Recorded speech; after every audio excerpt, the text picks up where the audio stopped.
All right, everybody, coming back with another reading hour here. Let's see if the Instagram has caught up. Looks like it has. All right, so I'm going to get started here with the Gladio book. So this next section here that we're starting on is the Papal Commission. Upon hearing the proposal, Pope Paul handed Sindona an agreement he already had prepared. The agreement was even more than the mafiosi could hope for or dare to suggest. It named Sindona Mercator Senesis Romanum Curium, the leading banker of the Roman Curia, and granted him complete control over the Vatican's foreign and domestic investment policy. So again, this is just a mobster. This is quite literally an Italian mobster who is in control of all of the financial, what do you call it? Like all the books, basically. He's handling all the accounting for the Vatican in order to best launder all the illicit funds from the drug trafficking, from the heroin trade into the U.S. to be sold into, sold in the inner cities, um, and then those funds used to conduct undercover militant operations, like secret clandestine operations, to fight communists. Sorry, I'm still setting up the captions here, so I'm kind of rambling. All right, so continuing here with the book. In accordance with the agreement, Sindona would work closely with Bishop Marcinkus, who now became secretary of the IOR, and Cardinal Sergio Geri, governor of Vatican City. However, both clerics remained merely his advisors. The agreement placed the Vatican's billions at Sindona's disposal. When the mafia chieftain turned to the last page, he looked up at the Holy Father and smiled. The Pope already had signed and sealed the document. It was the highest display of trust anyone could hope to receive from the Vicar of Christ. So the Pope is just showing that he completely trusts this guy with the billions of the Vatican's money. He's going to let this guy do whatever he sees fit with it, because the Pope is just that close with this mafia don. Such trust, of course, was not blind. It was based on the Pope's awareness that Sindona remained in almost sole control of the billions in black funds that were flowing into the Holy See. So yeah, the Pope is just fully aware of the situation. He agrees that this is a good thing. He's just like fully on board with the interest of the CIA, Operation Gladio, the Propaganda Due, P2 Masonic Lodge, all of it. This next section here is the Vatican's assets. Before Sindona took control of its assets, the Vatican held major interests in the Rothschild Bank in France. The Chase Manhattan Bank with its 57 branches in 44 countries, the Credit Suisse in Zurich and also in London, the Morgan Bank, the Bankers Trust, General Motors, General Electric, Shell Oil, Gulf Oil, and Bethlehem Steel. I assume that means Bethlehem, PA. Vatican officials sat on the board of Finsider, which, with its capital of 195 million lire spread through 24 companies, produced 90% of Italian steel. The Holy See controlled 2 shipping lines and the Alfa Romeo car manufacturing company. What's more, controlling shares of the Italian luxury hotels, including the Rome Hilton, were in the Vatican portfolio. So very diversified, very invested in all of like the largest multinational corporations, like the biggest concerns you could possibly invest your money in. So I'm guessing they're only mentioning this because Sindona is going to change that somehow. But the Vatican's central holding was Società Generale Immobiliare, a construction company that had produced a fortune in earnings for the Holy See since it had been acquired in 1934. In 1969, Immobiliare shares were selling for 350 lire. Sindona purchased 143 million shares from the Vatican at double the market price, 700 lire per share, with money that had been illegally converted to his account from deposits at Banca Privata Finanziaria. Sindona was willing to pay double the market value. The money, after all, would be spent in part to bring about significant changes in the political order. In the same way, Sindona purchased the Vatican's majority ownership of Condotte d'Acqua, Italy's water company, and Ceramica Pozzi, a chemical and porcelain company. To spare the Pope any embarrassment, he also Serono, the Vatican's pharmaceutical company that produced contraceptive pills. Wild. So the Vatican had a pharmaceutical company that was producing contraceptive pills, and he purchased that as well, I guess to save them some embarrassment. And also, it's just funny that there's this huge transaction of 143 million shares, and he buys them at double the market price, and this doesn't kick up any red flags to any financial security officers or anything like that. I guess they just wrote that off as like a dumb trade. Somebody made an oopsie and accidentally bought shares for double their price. So this next section here, sub silencio. The transactions were conducted with extreme secrecy. Okay, so maybe that's why they didn't break up any red flags. The transactions were conducted with extreme secrecy in order to escape the attention of Italy's tax collectors. The shares of Immobilier were transferred first to Paribas Transcontinental of Luxembourg, a subsidiary of the Banco de Paris et de Pays-Bas, and next to Fosco AG in Liechtenstein. Paribas Transcontinental was closely linked with Nadmi Auchi, an Iraqi businessman, who was later convicted of fraud in a $504 million corruption scandal that centered on the French oil company Elf Aquitaine. Elf Aquitaine, okay. Auchi, like Sindona, possessed strong ties to the intelligence community and, for many years, served as the quote bagman for Saddam Hussein. In recent years, the Baghdad billionaire became a major contributor to the political campaign of Barack Obama.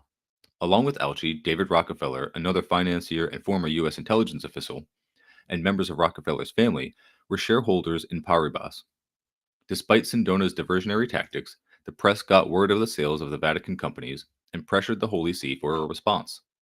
Through a spokesman, Pope Paul said, quote, "Our policy is to avoid maintaining control of our companies, as in the past. We want to improve investment performance, balanced, of course, against what must be a fundamentally conservative investment philosophy. It wouldn't do for the church to lose its principle in speculation." When Sindona was asked about the sales, he refused to comment, saying that he was obliged to maintain the confidentiality of his client, the Holy Mother Church. So yeah, if you just have this air of officiality, of reverence, because it's like the Holy Church, you can just get all the financial bureaus to like leave you alone. You can just tell them, look, I have to keep this secret. I'm obligated to the confidentiality of my client here, and it's the Vatican. What could you possibly expect me to disclose about these really fishy and odd transactions? And then you get away with it. This next section here is a liquidation sale. Sindona proceeded to liquidate the church's remaining holdings in Italian companies to buyers, including Hambros Bank, Continental Illinois, and American conglomerate Gulf and Western. He invested much of the Vatican's revenue from these sales in American companies, such as Chase Manhattan, Standard Oil, Westinghouse, Colgate, Procter & Gamble, and Dan River. Several of these firms remained under the control of David Rockefeller. The liquidation of the Vatican's holdings, as engineered by Sindona, produced a disastrous effect on the Italian economy. The shares of the Italian companies in which the Holy See had invested plummeted to record low levels. The lira dropped precipitously in value. Unemployment rose. The cost of living increased. The savings of millions of families were wiped out almost overnight. And I don't know how many of the listeners are old enough to remember, but if you were alive in the 90s, even if you weren't like really paying attention to politics, geopolitics, world affairs, any of that stuff, the economy, you still were under the impression that Italy was just a chaotic place. That was just the general American and Western understanding of Italy, was that their politics and their economy were just chaotic. And they almost had this like the way that people treat the Middle East, the way that like they have this like racist attitude toward them, where they say, same thing with Africa or any kind of brown country that the U.S. just doesn't really concern itself with unless it's to overthrow their government, to steal their resources or whatever. The people here generally think that those places are just inherently chaotic, and that perhaps it's something about the culture or the people there that creates that. But imagine trying to explain to them that like so much of this chaos in the governments and economies of these countries was stoked by CIA agents and assets and like the mob, like these high level black actors, like dark criminal, clandestine, secret agent actors who are literally in charge of the fate of millions of people because they control these huge swaths of money. So this next section here is life imitating art. During this time, Sindona developed a close relationship with Charles Bluedhorn of Gulf and Western. The two men engaged in trading worthless stock back and forth at face value to create a false market. In 1972, the U.S. Securities and Exchange Commission demanded a halt to the ceaseless exchange of securities between the two associates. Also, during this time, Gulf and Western, through its motion picture company Paramount Pictures, was filming The Godfather, a glamorous look at life in Malta. or sorry, a glamorous look at life in the mafia, not Malta.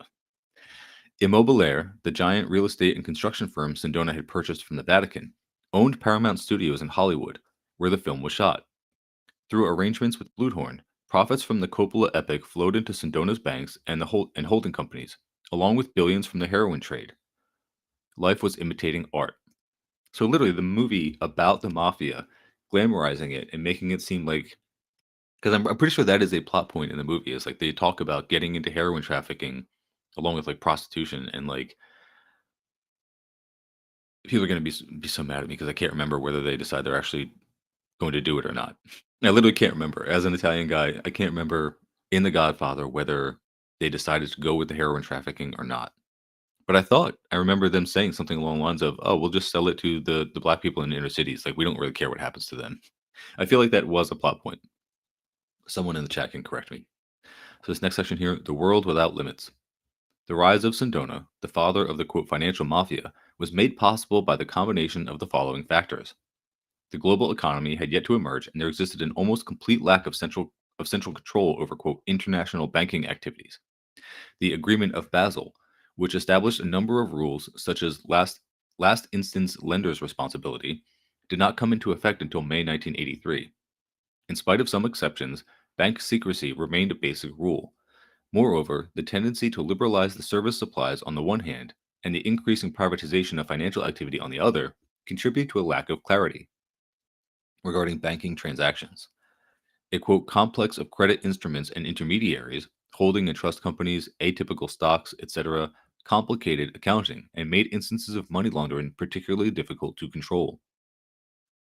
The presence of various tax havens allowed the possibility of tax evasion, facilitated financial juggling, and sheltered interpenetrations between licit and illicit activities. Such havens were, quote, not mere byproducts of financial conjuring. They played a basic role within the financial world. The combination of national economic interests with international political military ones was a new development. Gladio thrived because few world leaders were aware of the scope of the operation and the threat that it posed to sovereignty and independence. Yeah, I mean, that's also just a huge statement, too. It's like when you think about um, how little people are aware of Gladio, it also makes sense that like even world leaders, even the people who are supposed to be in charge of major world events of entire countries, are unaware of the scope and scale of this operation. Yeah, I mean that's exactly what the Gladio people wanted to happen. But it also makes it sound like a conspiracy theory when you bring up simple facts. Again, as always. Good morning, Shibbles. What's going on? Shibbles says something like this happened with the Italian mafia in Brooklyn during the 1950s and 60s. Yeah, I mean, there's so many examples of like these crazy scandals that get uncovered, but the entire scope of it does not get brought to light.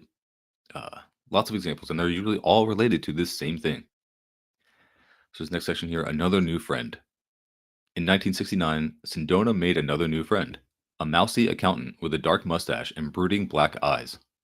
Roberto Calvi, a fellow member of P2, served as the assistant manager of Banco Ambrosiano, a wealthy parochial bank in Milan. Few banks were more prestigious. Established in 1894, Banco Ambrosiano operated, quote, to provide credit without offending the ethical principles of Christian teaching, an explicit rebuke to lay lending institutions. Hmm. So I wonder if they're doing it in a different way, like similar to Islamic banking or something where they don't charge interest. But let's read on to find out. To ward off the interests of outsiders, the statutes of the bank required shareholders to produce a voucher of their good character from their parish priest. In addition, no shareholder could own more than 5% of the bank's wealth. Sindona realized that the quote priest's bank would be an ideal complement to his growing financial empire. Nothing he controlled could match Ambrosiano for resources or its standing in Milan. Best of all, it had no dominant shareholder, so that those who ran it had an unfettered hand. Sindona and his new friend quickly came up with a plan to gain control of Ambrosiano through the creation of a series of shell companies in Panama, the Bahamas, and Luxembourg. The scheme would require the participation of Archbishop Marcinkus, since the Catholic nature of the companies would have to be verified. The Archbishop, of course, was most pleased to cooperate and arranged for Calvi to be appointed as Ambrosiano's new Direttore Generale, or general manager. So again, just showing that like all of the actors at the very top of the Vatican, the largest banks and companies in Italy, um, in most of Europe, really, all the people who are in charge of like the major goings on of the major financial hubs in Europe, like they're mentioning Liechtenstein and all these other places where the that act as locations for financial, basically money laundering, like just huge amounts of money to be kept in secrecy with respect to the clients and everything. All of these people are involved at the highest levels. Let's see how much longer I got on this one. Okay, I'll do like another 5 minutes on this book. This next section here is Time for Action. 1969 was also a banner year for Operation Gladio. The radical left was on the rise throughout Italy and the Western world. The momentum was provided by the reaction against NATO's involvement in Vietnam, the breakdown of traditional Catholic doctrine in the wake of Vatican II, and the implementation of aggiornamento, updating, and the rise of a counterculture that viewed Che Guevara and Chairman Mao as folk heroes. Hell yeah. It's a shame that that wave of pop culture went away. In the national election, Italy's Communist Party, the PCI, gained 27% of the overall vote. To make matters worse, the country established regional elections which enabled the communists to gain control of Bologna, Florence, Tuscany, Umbria, Liguria, the Marches, Piedmont, and Emilia-Romagna, and to form a coalition government with the Christian Democrats and the Italian Socialists in Rome, Milan, and Turin. Okay, so I guess the communists gained control of most of the provinces of Italy. The time was right for the CIA to unleash the full force of Gladio through a strategy of tension, which would cause the people of Italy to view the communists as a threat to their lives and well being. Such a strategy would serve as an antithesis to the prevailing zeitgeist and the means of inaugurating a New World Order. So, Chapter 7 is False Flag Terrorism. The official figures say that alone in the period between January 1st, 1969 and December 31st, 1987, there have been in Italy 14,591 acts of violence with a political motivation. It is maybe worth remembering that these quote acts have left behind 491 dead and 1,181 injured and maimed, figures of a war without parallel in any other European country. Giovanni Pellegrino, president of Italy's parliamentary commission investigating Gladio, quoted in Daniele Ganser's NATO's Secret Armies, the strategy of tension gained increased impetus after U.S. President Richard Nixon took office in 1969. Henry Kissinger, Nixon's national security advisor, issued orders to Licio Gelli through his deputy, General Alexander Haig, for the implementation of terror attacks and coup attempts. Kissinger was deeply concerned about the monumental gains made by the Italian Communist Party in national and regional elections.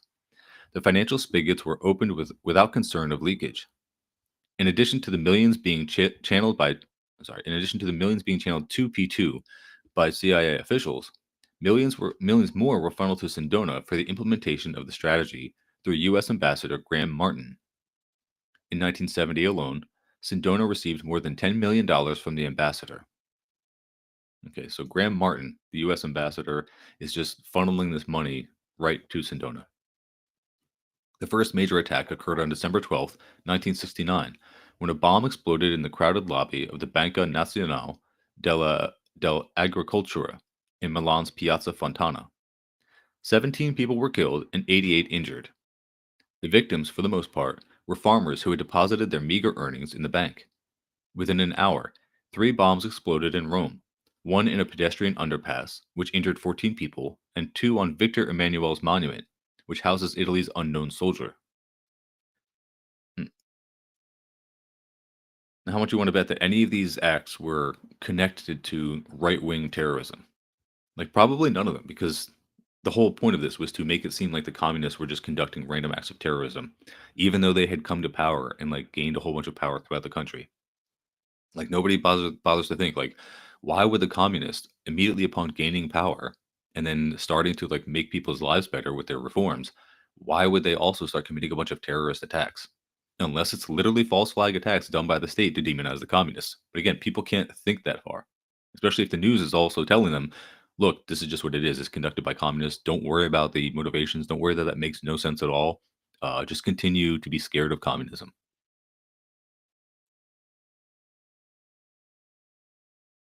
Shibble says, is it accurate that one mob boss' son was killed by the quote black mafia and thus the heroin wars were born? No idea. I don't even know if there is a black mob, like an African American mafia. If that exists, that would be impressive. But it sounds like all the mafias that do exist are explicitly, if not creations of the deep state, they were created before and then harbored and sheltered and what do you say, like propped up by that deep state so that they could do the bidding, the anti-communist bidding of that deep state. So if there was a African American mob, um, sounds like there would be some kind of opposition to like the KKK, which again, we all know the KKK is allowed to exist by the government. So it seems like the FBI crime stats that all the chuds love to brag about is the existence that there is no African American mob that is allowed to exist by the state. They put them in jail, they arrest them a lot, while they leave the white criminals to roam free. So this next section here, arresting anarchists. The acts of terrorism were attributed to left-wing radicals. Of course they were. And 80 suspects were rounded up, including Giuseppe Pinelli, an anarchist railway worker. In the course of the interrogation, Pinelli died, falling from the fourth floor window of the police station. Despite serious discrepancies in the official police account, an Italian court ruled that Pinelli's fall had been caused by sudden loss of consciousness, malore. Pietro Valpreda, another anarchist, was also taken into custody for the Piazza Fontana bombing.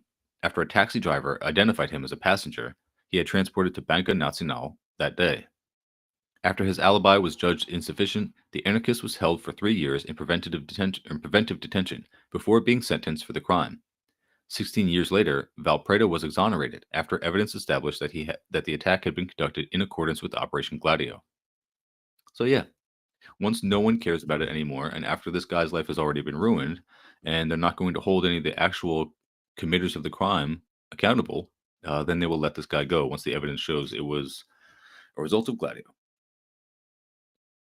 Okay, so I'm going to bookmark this one here, and now we will pick up on the Western Marxism book. Shul says Ellsworth Raymond Bumpy Johnson, just known as a crime boss. Oh yeah, I mean, I guess there probably is like an African American mafia, but like, there's just no way it's ever going to be as powerful or as significant as any of the white ones that the government allows to exist because they're useful. All right, so now we're picking up the Western Marxism book. This is section 4, Danielson's Dilemma and the Two Marxisms. We are concerned with an old problem that predates the October Revolution. Not long before his death, Engels observed that, quote, warfare became a, quote, branch of the of the grand industry, so that large-scale industry became a political necessity for a country that did not want to suffer subjugation, and it could have this grand industry in one form only, the capitalist form. His reflections were expressed in a letter to Nikolai F. Danielson, editor of the Russian-language edition of Capital. Do they not make explicit the dilemma in which socialists in Russia would find themselves, once they had achieved power, forced to undergo the process of industrialization, leaving a more or less ample space open for capitalism to make up for their backwardness compared to the more advanced countries? The collateral effect would be to aggravate the social polarization within the country, to be instead on a slow and gradual socialist development starting with the village community traditionally characterized more or less by egalitarian relations. That would have perhaps avoided the inequality and the tragedy intrinsic to capitalist industrialization, but would have exacerbated the backwardness of the country, and, quote, might leave Russia vulnerable to the colonial domination by one or another of the world's great powers. Therefore, which of the two inequalities had to be taken up first, the one internal to Russian society, or global and planetary inequality? That's a great point, too. Like, do you idealistically focus only on the inequality within your own country and try to level the playing field all across the board? Or do you focus on industrializing your country to lift up all boats with this rising tide, and then by doing so, actually keep your country alive and have it actually compete with the capitalists, as opposed to being immediately trounced and taken over and turned into another puppet state and semi-colonial state by those capitalists and colonialists? It's obvious what the correct answer was, judging from history. Danielson's dilemma became much more urgent as the revolution led by a communist party spread to countries even more backward than Tsarist Russia had been. The priority of the struggle against global inequality and rapid modernization mattered not only to consolidate independence, but also to foil once and for all for the danger of recurring famine and make concrete the ideal of equality at every level. The case of China is exemplary here. Once assured of victory against Japanese imperialism, Mao hurried to make clear that the struggle against colonialism and neocolonialism was far from over. Genuine and actual equality required incisive transformations meant to overtake at every level the gap between China and the more advanced countries. Otherwise, there will be only nominal and not actual independence and equality. Announced while China was going through the most tragic period of its history, the goal of, quote, modernization assumed an ever more central role as liberation came closer. Mao clearly defined his government program. Quote, only modernization could save China. Modernization meant a commitment to overcoming backwardness compared to the more advanced countries in a way that established a relationship of substantial equality with them, economically and technologically. Not even the conquest of power changed this political agenda. On the eve of the official proclamation of the People's Republic, the communist leaders sounded the alarm. Washington sought to reduce China to having, quote, to live on U.S. flour, to, quote, turn China into a U.S. colony. Literally still trying to do that. And again, rather than building a new social order, the struggle against colonialism and neocolonialism became a priority. This struggle had an essential economic dimension. Only the development of productive forces could make national independence real and end the threat of neocolonial dependence. Mao took his own measure of Danielson's dilemma theoretically. He emphasized the necessity for his country to precede socialist transformation with a phase of, quote, new democracy. So here's the quote here from Mao. Although such a revolution in a colonial and semi colonial country is still fundamentally bourgeois democratic in its social character during its first stage or first step, and although its objective mission is to clear the path for the development of capitalism, it is no longer a revolution of the old type led by the bourgeoisie to establish a capitalist society and a state under bourgeois dictatorship. It belongs to the new type of revolution led by the proletariat, aiming to establish a new democratic society and a state under the joint dictatorship of all the revolutionary classes in the first stage. Thus, this revolution actually serves the purpose of clearing a still wider path for the development of socialism. In the course of its progress, there may be some further substages because of changes on the enemy's side and within the ranks of our allies, but the fundamental character of the revolution remains unchanged. Now, that would be another quote. I'm going to try to remember to do this after I get done reading here, but that would be another great quote to put over a picture of Mao, or sorry, a picture of Deng, and then say that, that was actually a quote from Mao, picture of Deng unrelated. Because this literally sounds like something that people would attribute to Deng Xiaoping saying. Um, they always like to what's the thing about like the cat? Like I don't care which color the cat is, and they say that like basically Deng betrayed socialism because he's like, oh, I don't care if we do capitalism or socialism as long as we call it socialism. And here Mao is saying that there's going to be several stages you have to go through, depending on the changing conditions of reality, depending on what your enemy does, depending on what your own comrades in your own country do, and you're going to have to still carry the spirit of the revolution forward, even if you have to make whatever reforms or concessions you have to make to deal with the real world, rather than losing your revolution in its entirety because you stuck to the idealist and true, I guess, like dogmatic path. Uh, that is not realistic. That is not helpful in reality, and it is a recipe for failure to do that. In the Marxian sense of the term, socialism is a transitional phase. The Chinese communist leader theorized a sort of transition within the transition. Far from being replaced or lost sight of, socialism became a goal spread over a much longer period than had been foreseen. On the other hand, it was also called for and pursued in the name of the conquest and defense of national independence. We have seen that Mao in 1949 identified Marxism Leninism as the only scientific theory capable of leading the Chinese people to national redemption. The Chinese leader added 8 years later, only socialism can save China. The socialist regime has stimulated the rapid development of our productive forces. Later, Deng Xiaoping said, only socialism can save China, and only socialism can develop China. Thus, socialism was a vote to ensure the economic and technological development that was the precondition for real national independence. He firmly stated this essential point, quote, deviate from socialism, and China will inevitably regress to semi-feudalism and semi-colonialism. And that's literally what happens to the US. Like, the US is now descending into semi-feudalism while still doing colonialism on other countries, and China has been lifting more people out of poverty and increasing their equality. because they did not abandon socialism. Even more than his predecessor, Deng Xiaoping insisted that, quote, to achieve genuine political independence, a country must lift itself out of poverty. And together with poverty, technological backwardness must be eliminated. Quote, the gap between us and the countries with the most advanced science and technology was distressing also in international relations. But just as the new leader was promoting policies of reform and openness to gain access to the technologies of the most advanced capitalist countries, to bridge a gap that might endanger China's national independence, others in the West cultivated a different a different dream and counterposition. This is a quote here, a longer one. Some analysts even predicted that the special economic zones would become like American colonies in East Asia. The Americans believed that China would become a gigantic economic branch of the United States thanks to a revival of the open door system of the early 20th century. Today they find themselves instead facing a new economic rival. Hell yeah. Another quote I can't wait to post. These are great. As we have seen, the struggle between colonialism and anti colonialism has characterized the history of the People's Republic of China throughout its existence. The same considerations apply to other, much smaller countries with a socialist orientation, and therefore all the more exposed to the danger of losing independence.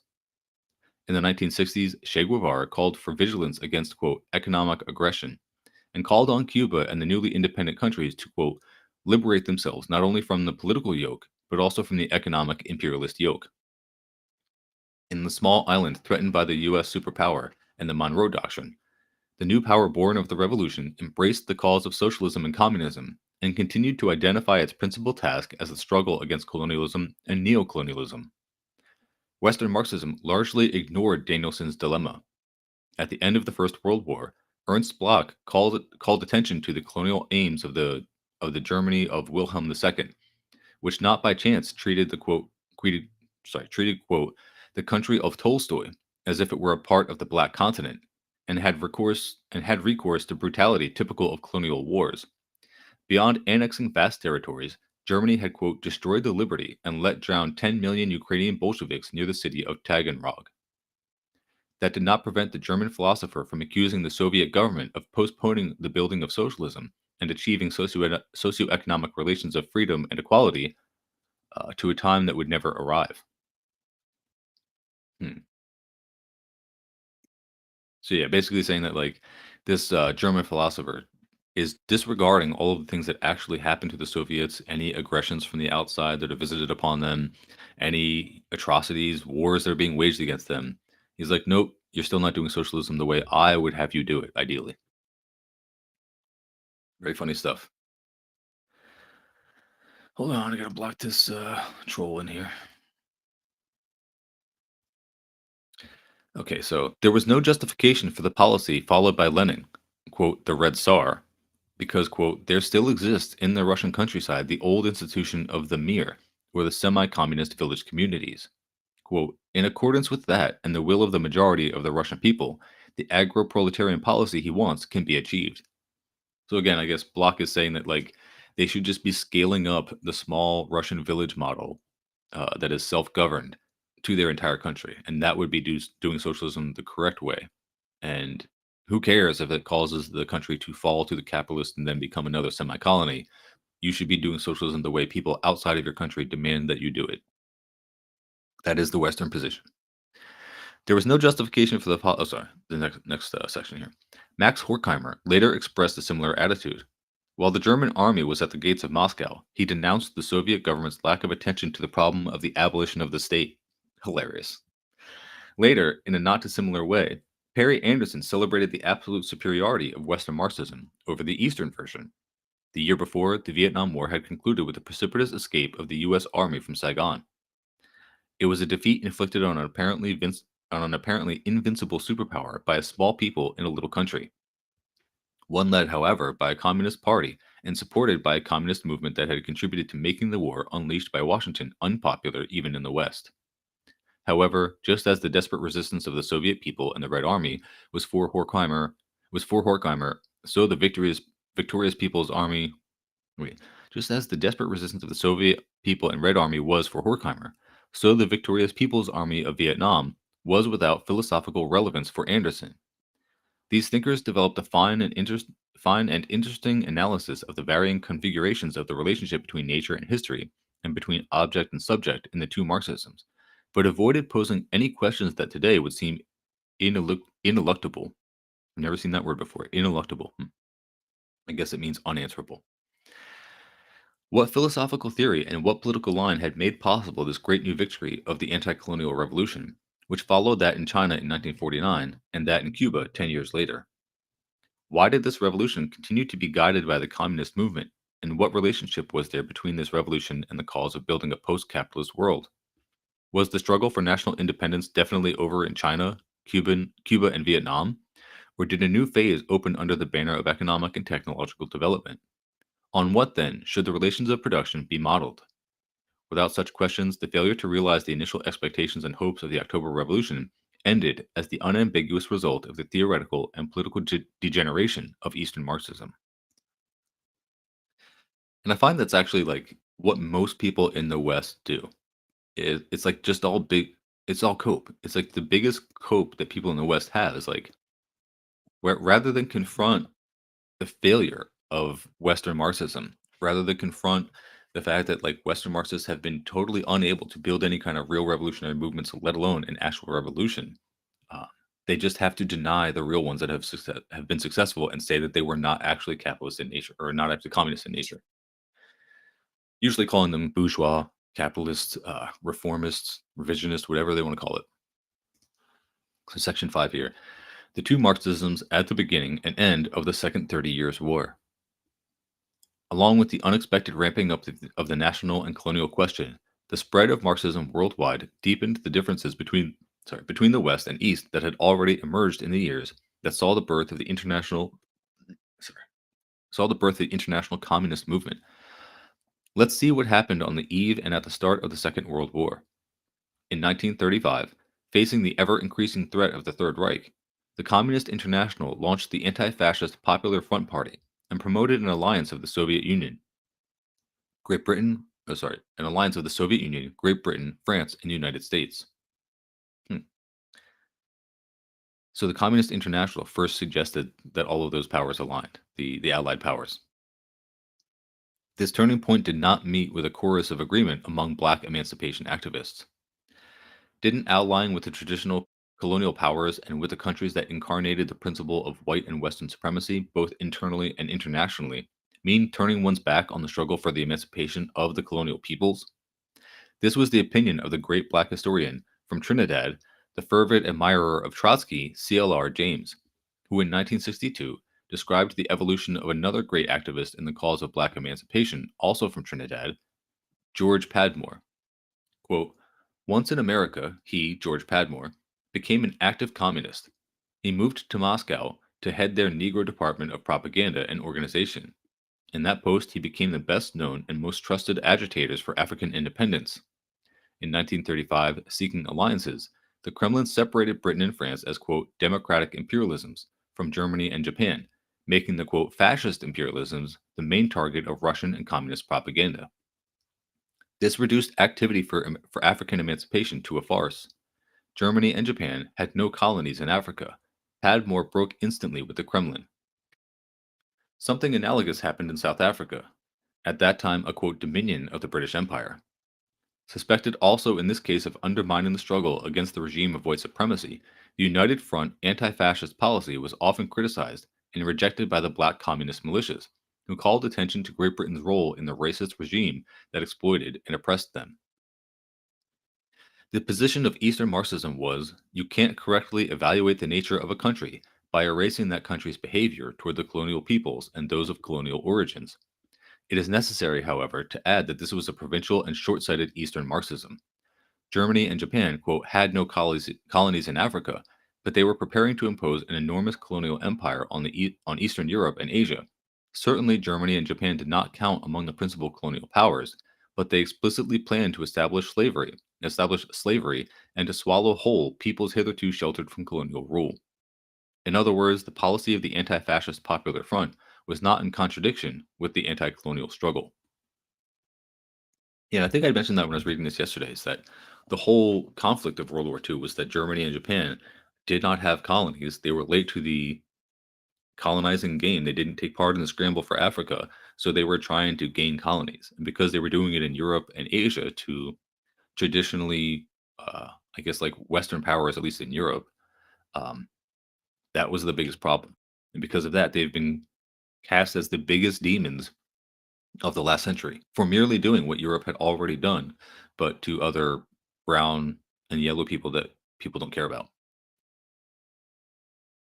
4 years later, the international scene changed radically. In August 1939, the non aggression pact between the Soviet Union and Germany was signed. It did not arouse any particular disturbance among the colonial peoples or those of colonial origin. We find W.E.B. Du Bois, the great historian and African American activist who was already moving toward the communist movement, continuing to compare the Third Reich to the United States, since both sought to defend white supremacy domestically and internationally. Even a person as far from the communist movement as Gandhi, in an interview while the Soviet Nazi pact was still in effect, compared Great Britain to Germany. He saw them as two great powers committed to defending or achieving colonial empires.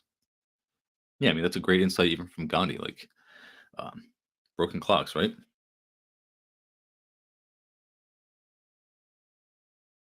All right, so I'm at 40 minutes, so I will bookmark this book here.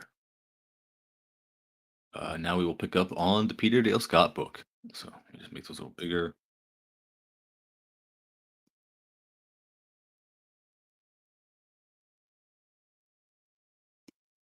What do I got hit here? Okay, so where did we leave off yesterday? The next section we're going to pick up is deep sources of dysfunction in war. The word dysfunction suggests irrationality, which I intend. A number of historians have stressed the irrationality of the overall Vietnam campaign, since, in the words of David Kaiser, a war fought to preserve U.S. quote credibility and the integrity of its commitments ultimately quote undermined its credibility and threatened its ability to fulfill other commitments. Yeah, I mean that's kind of like the nature of all of these imperialist like capitalist wars is that they threaten your ability to maintain your other commitments. Like the empire is literally spreading itself thin. It's funny that like so many people are able to make the connection between the US and the Roman empires and the decline, but they're not able to do anything about that. And people understand on some gut level that the Roman Empire took over too much, spread itself too thin, got involved in a bunch of useless wars and like never-ending conflicts that contributed to its downfall, but they have no ability to prevent that exact same thing from happening to the U.S. Another historian, Frederick Logval, has located this dysfunction in the White House itself, claiming that at least in 1964, quote, the driving force in American Vietnam policy was not national credibility, but party or even personal credibility. This argument is key to his thesis that at no point in 1964, quote, were American leaders hemmed in on Vietnam. They always had considerable freedom about which way to go in the war.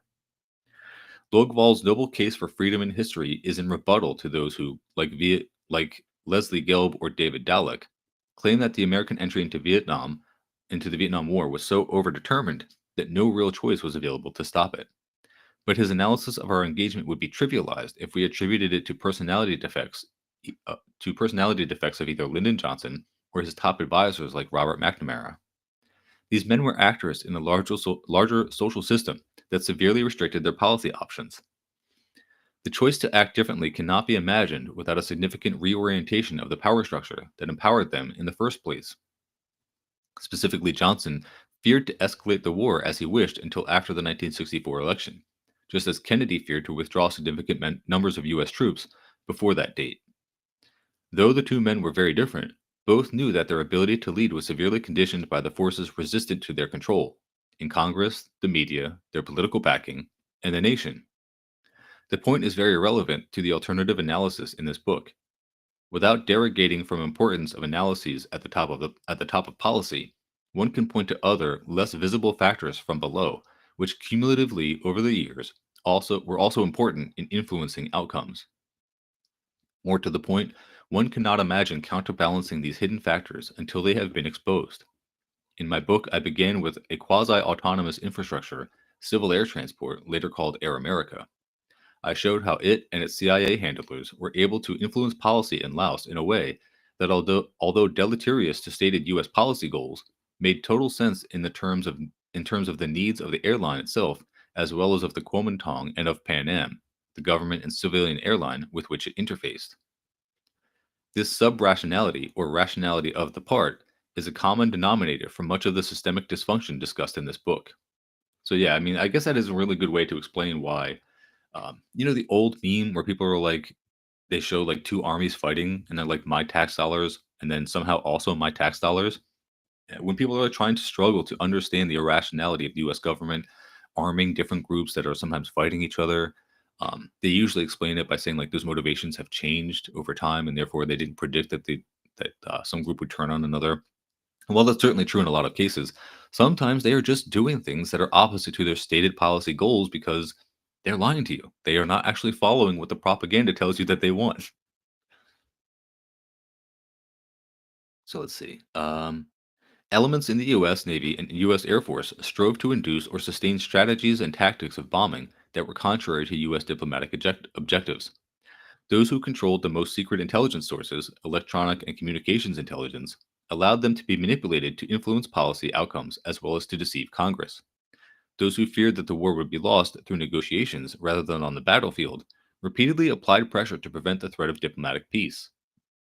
So that's basically why the Vietnam War went on for so long. They did not want it to end. They had other commitments that they needed to fulfill. They wanted to help, I guess, the KMT. Oil interests aware of untapped reserves in the South China Sea lobbied vociferously and successfully for an increased U.S. commitment in Indochina, well in advance of the nation's nominal decision makers. Powerful lobbies like the American Security Council veiled in patriotic rhetoric cases for intervention and escalation that in fact masked the budget priorities of their corporate subscribers. My book focuses on these deeper factors. In short, the sense of free choice people enjoy is partly illusory when viewed against deeper influences that are normally hidden. Bureaucracies and societies, just like the psyche, have their own inertias that impel them in sordid, unjustifiable directions. On the macro as on the micro level, moreover, there is denial and resistance to this kind of unflattering recognition. I will deal shortly with instances of such resistance and denial among our best Vietnam historians. I intend this deep political analysis of the Vietnam War to refine, rather than counter, Weberian notions. I don't know who Weber is in that context, but Weberian notions of institutional rationality. I have incorporated 5 chapters from The War Conspiracy in my new book because I find them both relevant and useful as this country is poised on the brink of new distant wars in Iraq and Colombia.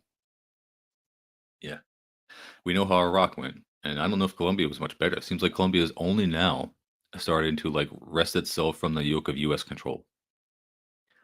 In some ways, the Pentagon has learned to fight wars differently since Vietnam, above all by relying on air power to reduce U.S. casualties. But in some ways, the underlying infrastructures, both in-house and outsourced, remain the same. Air America no longer exists. I mean, that we know of. Probably just changed names. But in Colombia, there is a sister airline. Oh, there you go. There you go. Next sentence. In Colombia, there is a sister airline, a successor to the CIA's other major airline proprietary, Southern Air Transport. Here, too, there is a need to generate business to sustain military airlift capacity from the nation's civilian air transport services. Above all, we see in Colombia, as previously in Indochina, the mysterious overlap of the CIA with both oil and the international drug traffic, the latter with its own quintessentially deep political agendas. We will see both continuities and differences in the evolution of U.S. interventions since Indochina. Perhaps the biggest difference has been the increase of corporate power at the expense of bureaucratic power, especially inside the Pentagon. Nevertheless, I submit that a closer examination of hidden continuities is necessary if the public is ever to achieve control over the process that leads this country repeatedly into war. So this next section here we have is Vietnam. Sorry, where did it go? Did I also forgot to share to this tab. My bad, you guys. The next section here is Vietnam and Denial, a deep political critique of archival Vietnam histories. As the United States wavers on the verge of new Vietnam-style involvements, my deep political analysis from 1970 remains relevant. It is true that a vast archivally based literature now exists that explores government decision making over Vietnam in a way not possible in 1970. In particular, the State Department has released 7 volumes of Vietnam records for 1961 to 65 in its archival series, foreign relations of the United States. However, mounting documentation has not produced consensus. The debate continues between those who, like Michael Lind, see Vietnam as the necessary war, and those who, like David Kaiser, and for that matter myself, see it as an American tragedy. And these are both book titles. From the best of these books, in my view, those of Kaiser and Frederick Logval, we see two important points that I tried to articulate in The War Conspiracy. The first is that Presidents Eisenhower, Kennedy, and Johnson faced policy establishments that were continuously pressing from below for escalation. The second is that escalations were undertaken time and again from the fear that the war might be lost, not on the battleground, but in a quite different sense, by the alienation of Congress, by the defecations of the Joint Chiefs, who preferred a more unlimited campaign, by the defecation of Saigon allies to the temptations of neutralization, or by the willingness of enemies to negotiate. But nearly all of this literature shares what might be called the archival bias that I in my book question, that the truth about policy should be studied chiefly from recorded bureaucratic discussions, statements, and rationalizations. With the increasing sophistication of such books, and many of them are truly excellent, we risk losing sight of the possibility that a significant part of the process lies elsewhere, in deeper forces that articulate themselves obliquely in other areas, or not. And and with the increasing wealth of policy records, relevant alternative sources such as the Foreign Broadcast Intelligence Service (FBIS) or Defense Department contract awards are now looked at more sparsely or ignored altogether. So it seems like he's saying that, like, yeah, while the archival evidence, while we can look at all the things that the officials were saying and then what they did, while that can paint one picture, it ignores this entire secret aspect, things that they did not record or that they just have not made public, that actually explains more some of their actions and motivations. The archival bias is particularly dangerous with respect to Indochina. As the United States became a major player there, its intelligence became not only more voluminous, but more unreliable. The better historians are aware of this problem and have responded to it commendably, but in different ways. Kaiser, who perhaps best understands the degree to which crises in Laos engendered war in Vietnam, is careful to balance his accounts of the first Laotian crisis in 1959 with Bernard Fall's outsider account, as well as the records from the FRUS, Foreign Relations of the United States, series. Fall's classic Anatomy of a Crisis goes only up to 1961. Okay, so that must be another book title. So he's referencing all these other books and saying that, like, yeah, they're great works. They expose a lot of things, but some of them may be even particularly well written and excellent, but they're not getting to the full picture here. And again, I'm pretty sure we're still in like the introduction, so I think that's why he's explaining what his book intends to do. Kaiser's account of the subsequent Laotian tangles, disappointingly, do not include facts long available from other standard works such as Arthur Dahmen or Hugh Toy. For example, Kaiser, citing FRUS, repeats U.S. claims that in April 1963, Pathet Lao troops, quote, had moved against Kong Lei's forces. He ignores the explanation that, quote, the resumed fighting in April 1963 was chiefly, if not entirely, between the two neutralist factions, rather than with the Pathet Lao. So the need for archival skepticism is the next section here.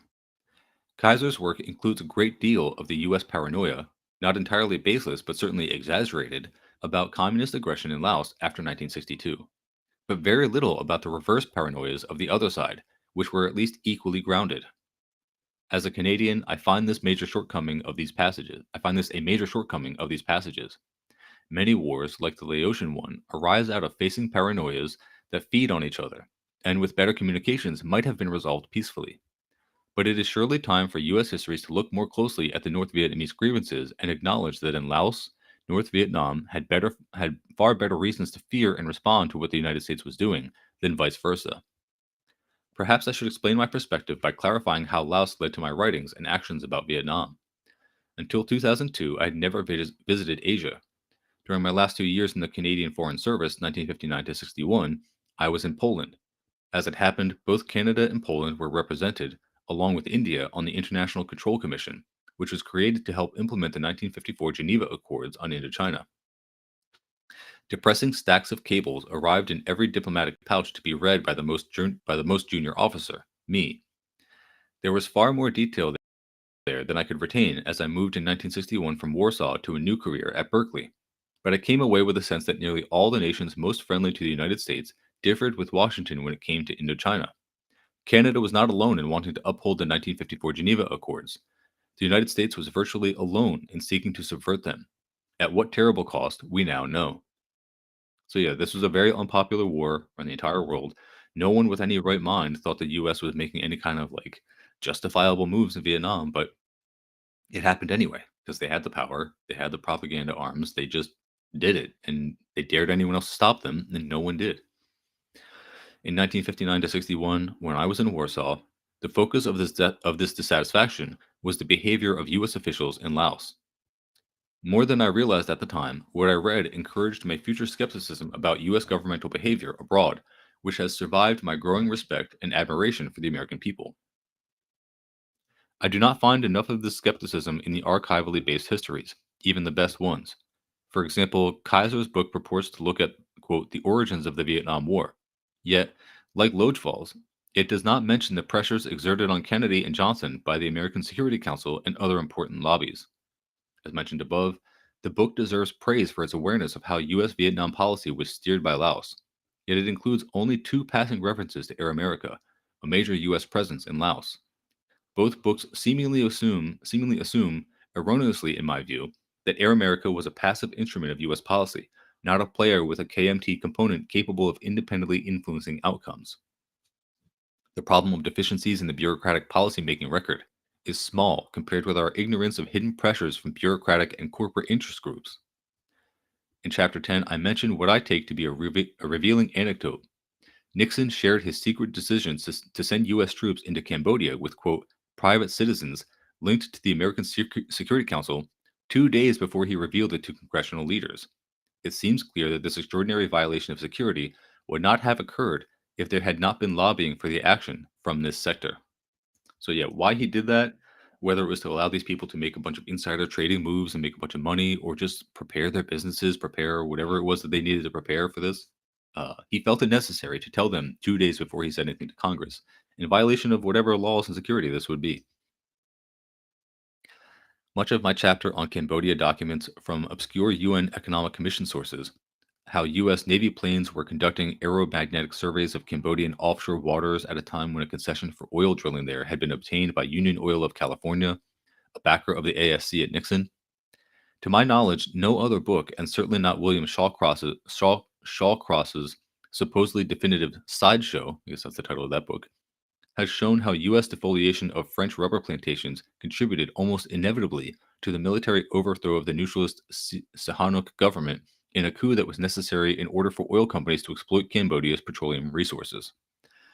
So, yeah, if you thought that, like, American companies lobbying the government to overthrow entire other governments of other countries for their business interests, if you thought that only happened with, what was it, United Fruit and Arbenz in Guatemala, like, no, that has always been how it goes. This next section here, how unacknowledged programs can metastasize. The unacknowledged defoliation program, which eventually complemented the unacknowledged Cambodian bombing program conducted by Nixon, is a good example of how sub rosa programs, separated from public evaluations of policy, can grow beyond any rational justification. I wish I had written more about the defoliation program practiced in Indochina and now being repeated in Colombia. What began as a way of clearing back hedgerows escalated into a practice of rendering whole regions uninhabitable. There's a table 1.1 that we could see apparently. I haven't seen it. Okay, here it is. It's on the next page. What is most revealing about these escalating figures is that by October 1967, the Rand Corporation had concluded that the defoliation program had harmed residents in the vicinity of crop destruction targets, had alienated the rural South Vietnamese population from the government, had aroused much hostility toward the United States and its South Vietnamese allies, was not considered necessary or useful by the rural population, and might well be counterproductive. 1 month later, this negative assessment was endorsed by Assistant Secretary of Defense Alan Enthoven. Nevertheless, over half of the total gallons of herbicides sprayed over Vietnam occurred afterward, between 1968 and 1971. Even the apparent drop-off in 1969 is deceptive, since in that year the U.S. Air Force shifted to comparably massive defoliation of French rubber plantations in Cambodia. This is only one example of how programs with lucrative contracts can metastasize and expand, even following rational assessments that they do not work. I have not done the research that might show, with respect to herbicides, how perceived communities of interest developed between the suppliers of a commodity or service and those using it in the armed forces. So yeah, all the way back in the 60s, he's writing how it doesn't matter if the policy is bad, counterproductive, literally goes against the stated U.S. foreign policy goals of whatever they're doing in that conflict. It doesn't matter. If the business interests want it, that is what they will do. All right, so I just hit an hour. I'll read like one more paragraph. In the war conspiracy, I showed a comparable example, an important one in my view, with respect to Air America and strategic military aircraft or airlift. Sorry, I described how Air America, whose managers overlapped with those of the CIA in one direction and of Pan Am in another, was thrust into an escalating role in Laos that was contrary to U.S. interest, but supplied Pan Am with the needed military airlift business to survive in the Far East. I invited researchers to test my hypothesis that Plan Colombia today is helping create badly needed airlift business for the successor lines to Southern Air, formerly Air America's sister CIA airline. Vietnam, in other words, was not an isolated event. It was the product of ongoing war-creating energies located chiefly in this country, which to this day have not yet been properly identified and countered. Of these forces, none is deeper and more mysterious than the involvement yet again of the CIA and airlines working for it, with major drug traffickers not in Indochina this time, but in Colombia and Afghanistan. Such forces will continue to haunt us until they are better understood. Yeah, and that's very relevant for today, because obviously they have not been countered, let alone understood even, let alone countered in any meaningful way. So they are still quite running the show. All right, you guys, I'm going to wrap it up here. I'm going to have to skip tomorrow because I'm going out of town for something, but I should be able to get another one done on Saturday. So I will see you guys.